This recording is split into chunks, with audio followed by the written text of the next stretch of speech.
Oh, playing video games can be a problem. It feels like you're a vampire when you go outside.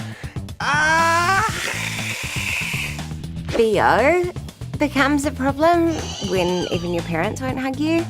Instagramming becomes a problem when in real life you see beautiful things and you try and double tap them. Doing the floss can be a problem when you can't unclench your fists or bend your elbows.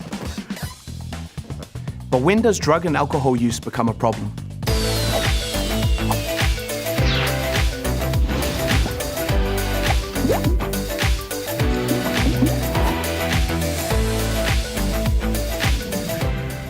Everyone makes a choice about whether they're going to use alcohol or drugs, and that can be for many reasons. Somebody who chooses not to do drugs isn't necessarily a square or boring. They might have tried them before and hated them. Or they might have seen other people when they were drunk or high and been like, man, I don't want to be like that. Hey, look, and some people might end up addicted to drugs and alcohol. You might not know the journey that led them there, but you can be there to support them as a mate. About 11% of secondary school students are using drugs and alcohol in a way that could cause long-term problems or long-term harm. And about 2/3 of those have never worried about their use. That's why it's so important for their friends to tell them if they're worried about them. I've definitely been worried about quite a few people with drugs and alcohol. I think when some people get into a routine, it's tricky to break that routine, and all it takes is someone with an outsider's perspective just to really hit them with a little bit of reality. I know sometimes people feel like they're ratting someone out, or that, you know, it comes from a good place. And I think if you are worried about someone, you should definitely say something. Here's some good tips to identify if you or your friend's drug use is getting out of hand. Are the bad vibes outweighing the good? And are the negative effects of the drug worth the high? Have you had any weekends without drugs or alcohol lately, or are you using them by yourself? Are you feeling like you can't hang out without drugs and alcohol? Like you need them to be yourself? Are you forgetting big chunks of your night out? Is your use affecting your relationship with your family or friends? Have you gotten into trouble while you're on them?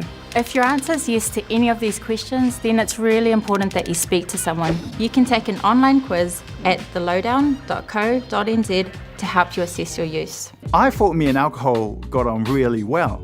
And we must have, because when I was talking to my alcohol counsellor for the first time, she said I sounded like I'd broken up.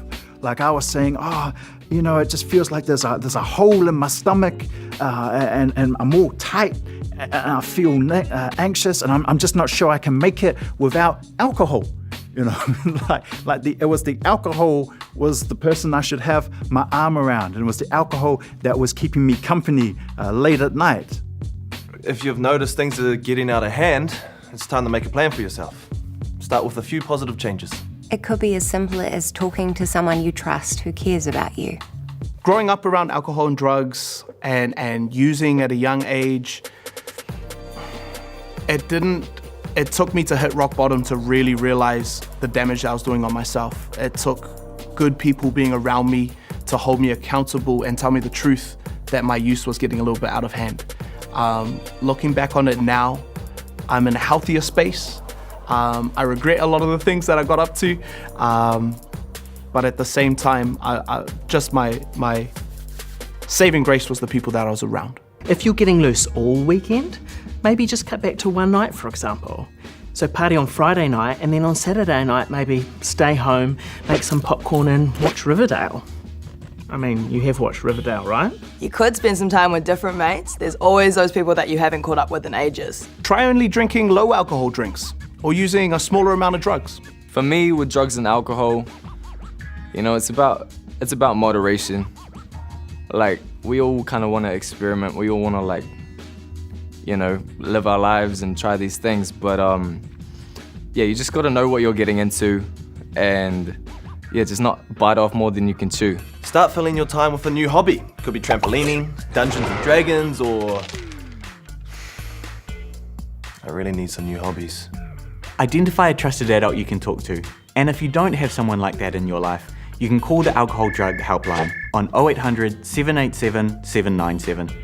When I did have to call for help the very first time, I ended up having to do a test over the phone to the operator where they evaluated my level of drinking.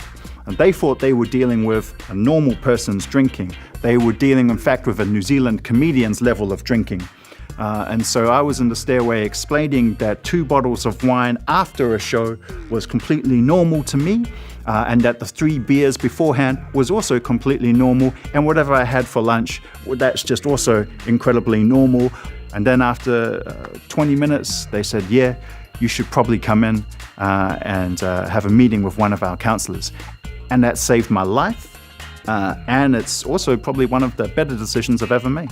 If you've got a mate that you're worried about and you want to say something to them, that's solid. I reckon tell them when they're sober so that they remember it. And maybe you should be sober too so you can say what you mean. It's probably best to not talk to them when they're hungover or coming down too. Make sure they know you're worried about them. Don't talk around it. I mean, you could say, it doesn't seem like you're having fun anymore, what's up? Or, I prefer the sober you than the drunk you. Don't worry about this being the conversation. You know, you don't have to do it all in one go. You can keep checking in, and that way they'll know that you care about them. I've had friends in the past and colleagues or comedians, whatever, dudes who I've met in the circuit who have come and asked me for help, and it's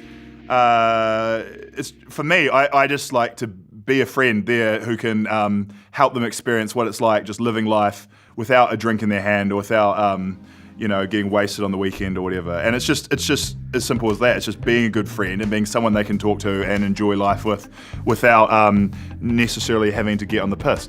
If someone was to reach out to me and ask me for help, the first thing I guess I would do is just listen. It's not always best to kind of jump in and give advice and be like, I think you should do this, I think you should do that. It's actually just listening. Sometimes people just need someone to listen to them and you'd be like, okay.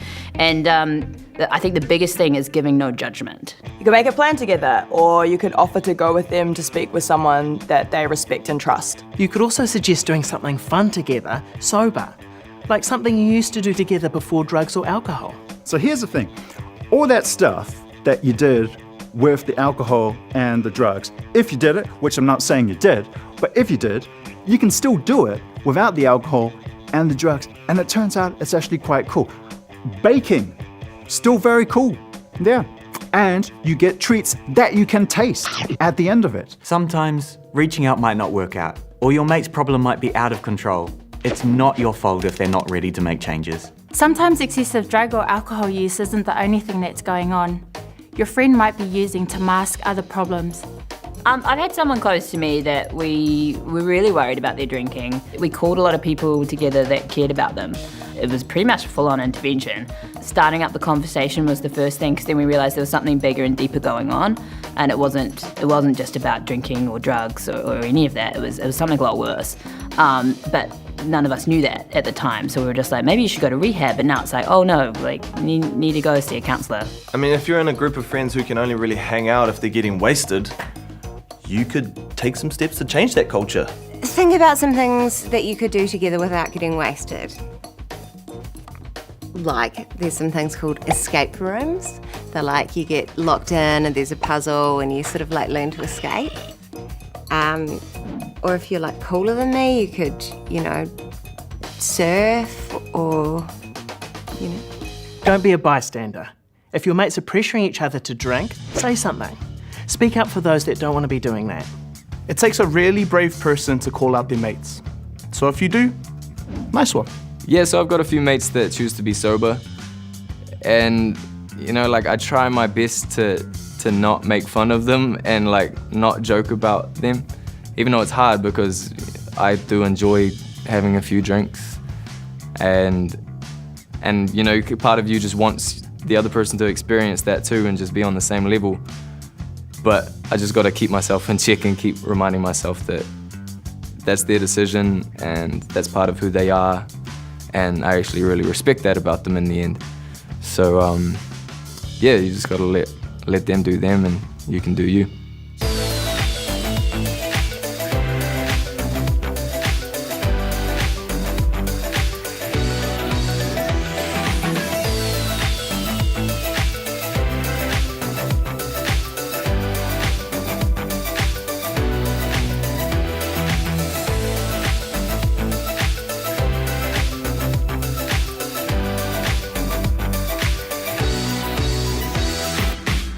Big